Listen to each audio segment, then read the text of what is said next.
If you have always wanted to learn how to make a bow to embellish your staircase, to make your lanterns look beautiful, to put on beautiful presents, or to add a bow to any other festive place in your home, you've come to the right place. Because today I will show you how I made a 16-loop funky bow. For a number of years, I never thought I could make any kind of a really beautiful bow that you would see in florist shops, and it really wasn't until I started to watch Arlen's Country Craft Corner that she taught me how to make a funky bow. And I make a variety of bows now, but this is still my favorite. It's tried and true. You can pack them away and bring them out again year after year, because that's how wonderfully these things are made. And they are simple. So if I can do it, I know that you can do it. So today I'm going to make a 16-loop funky bow, and I'm going to use 3 different ribbons, and you'll understand why I'm actually going to use this particular ribbon twice when you see the foyer. So this ribbon I bought at Michael's, and it's just glorious. It's got my soft pinks and golds and creams. I mean, you know that I had to buy a lot of it because I actually had something entirely different planned to do with it this year. Then I pulled out this pretty ribbon. I bought this, I believe, at Hobby Lobby a couple of years ago, and it's just golden cream with beautiful baubles on it in the cream. And then this year, Michael's had this incredible pink and cream lace ribbon.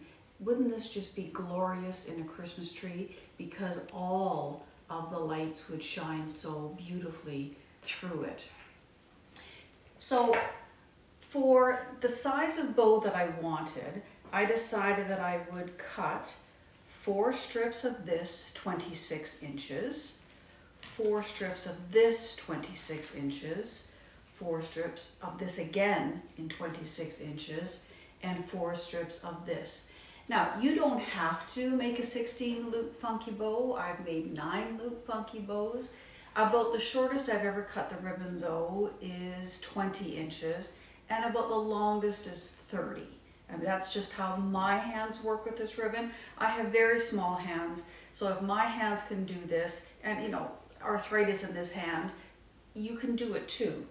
So once you've got your ribbon cut, oh yes, and one other thing, I also cut a 52-inch piece for the tail. And you can cut more than one tail if you like, and I might ultimately do that at the end, but we need one certainly to get things started.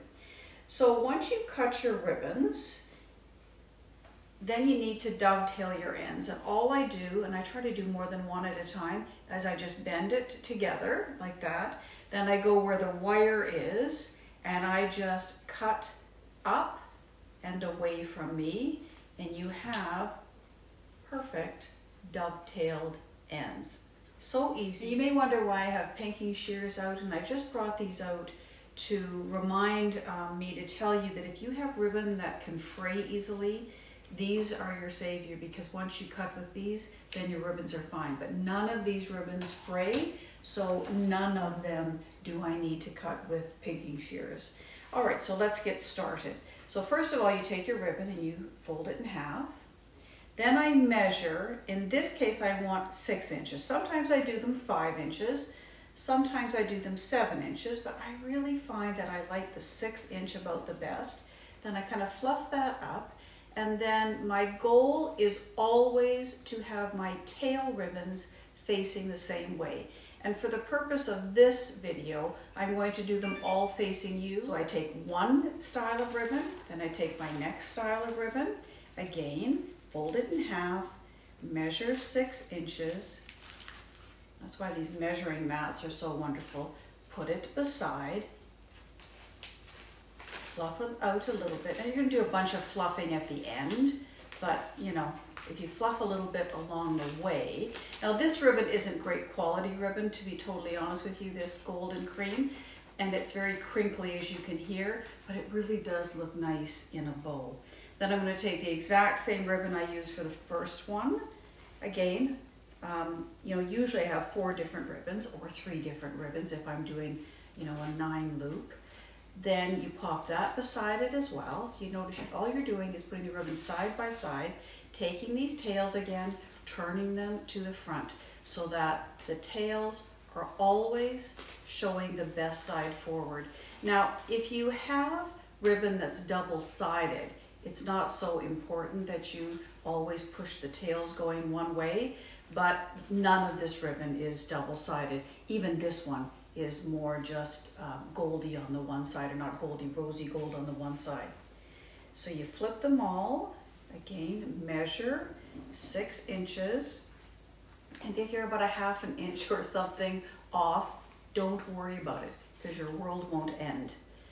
Flip your tails again, and that's all I'm doing is flipping my tails forward. All right, so I've got the first 4 loops done. Now I'm going to start and I'm going to go the opposite way. So I'm going to fold again, and I'm going to, these are all going up, and now I'm going to start to go downward.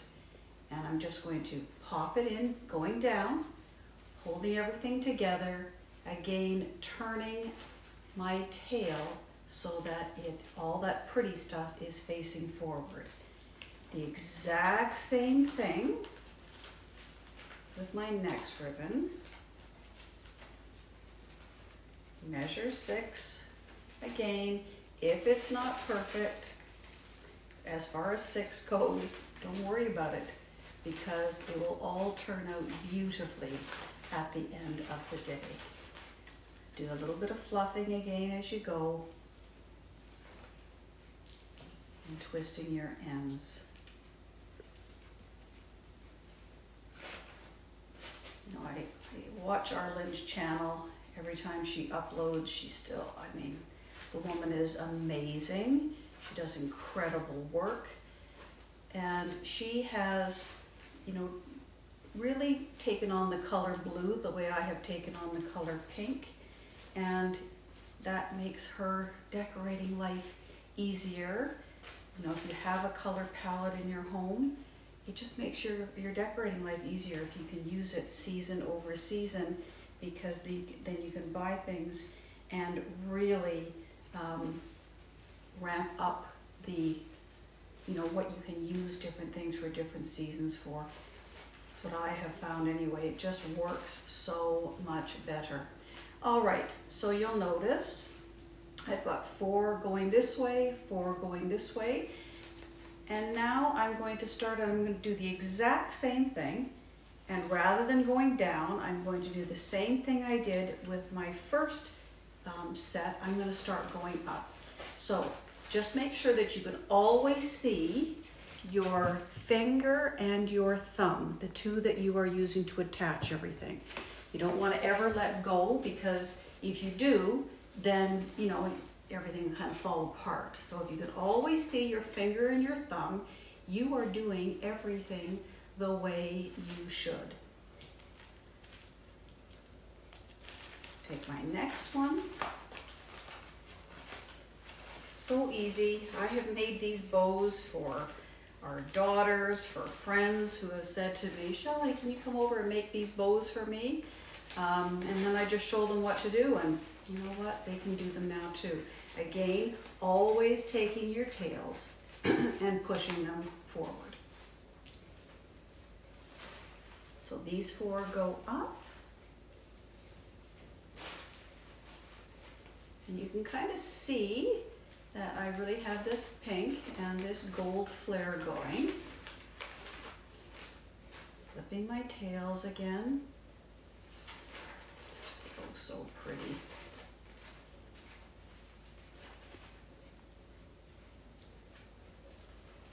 And you'll notice how quickly I'm doing this. I'm doing this in real time. So it doesn't take a lot of time. And I really want you to see how easy it is. Again, you always see my thumb and my finger. And you just twist your tails so that, you know, they're easily seen and they're all going in the right direction. Now, I would love to be able to make a 20 loop funky bow. I gotta tell you, my hands are not big enough. but I can easily do a 16 loop funky bow. Now, if your house is like our house, you are well into Christmas decorating. Now I'm going to take these, I'm going to go down. And, you know, if you like glitter the way that I love glitter, then your house is as loaded with glitter as mine is. I mean, my house looks like a glitter factory. But, you know, that's a good thing, at least at Christmas time. It does require a lot of vacuuming, though, I must admit.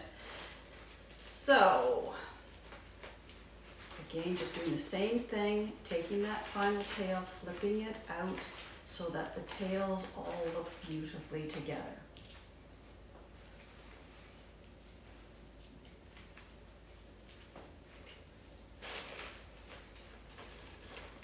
Again, just watch to make sure you can always see your thumb and that one finger. Because when you can see it, then you know everything is going to be perfect and you're going to have no trouble putting the final pieces together.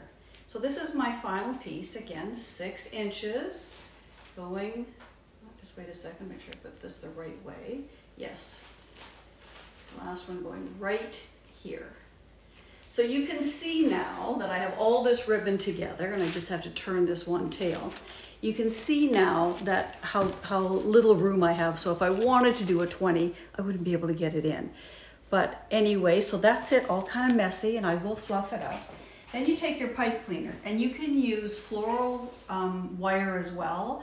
I find using a pipe cleaner a little bit easier because there's some, you know, felty stuff on it, and it's not so hard to twist on your hands. So what I do is I take, see, there's my thumb and my finger, and I'm just going to take this ribbon now, and I'm just going to pull it. You bring everything through. So you just want you to look on the other side. Notice all that ribbon is through. And you're just going to take the pipe cleaner and now just twist it. Some people twist the whole, you know, bow, or you can just twist the pipe cleaner. It doesn't really matter. Then you take your tail, and again, you can add more than one tail in. Pop that in. I like to put the, what I'll call the bad side of the ribbon up and the good side down.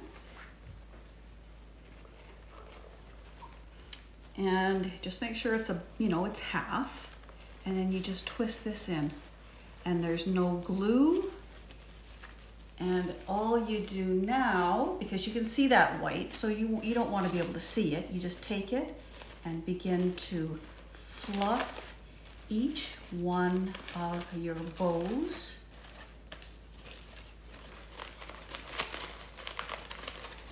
So once you have fluffed out literally every loop, and it helps if you fluff along the way,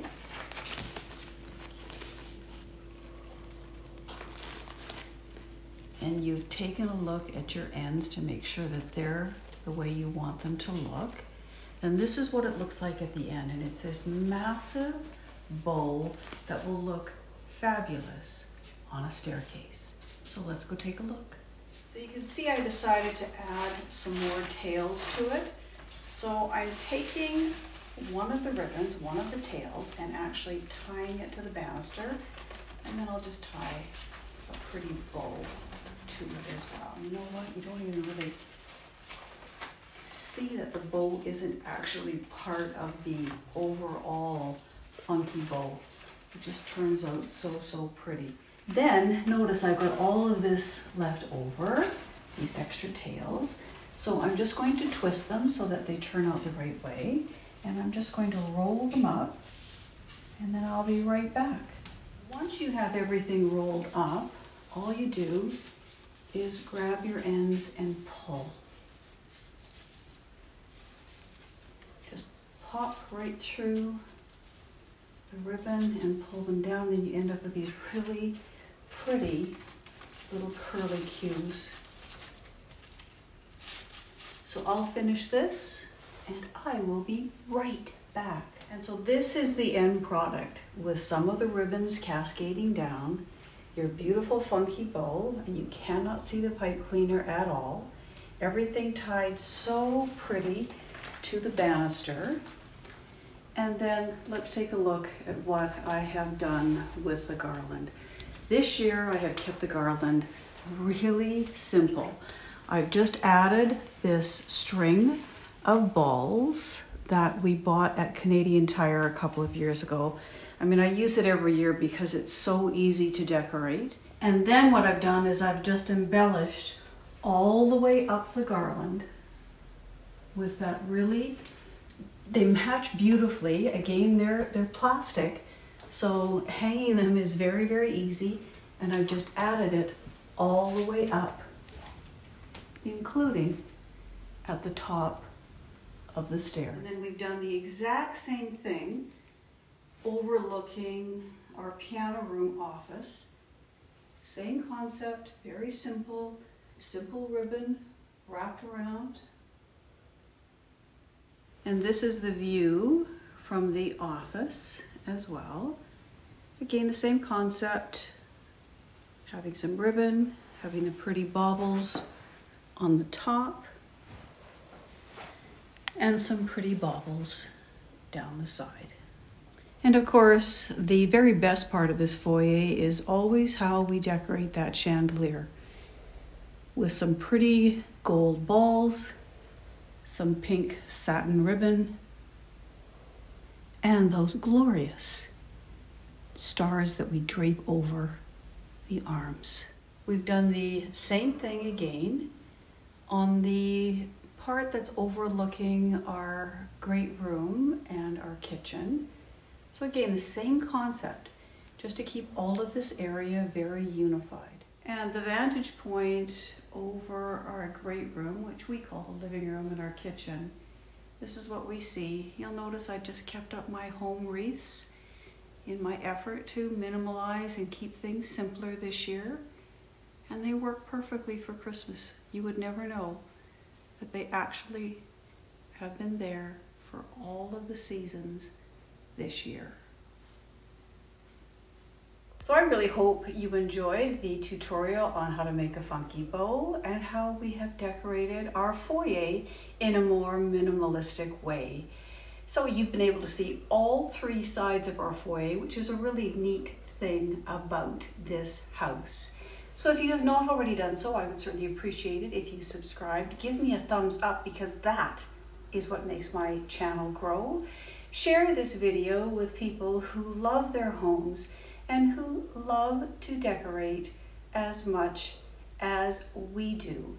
Until next time, and next time will be Monday, where I will show you 2 different versions of coffee tables for our Home for the Holidays 2020 series. Bye-bye.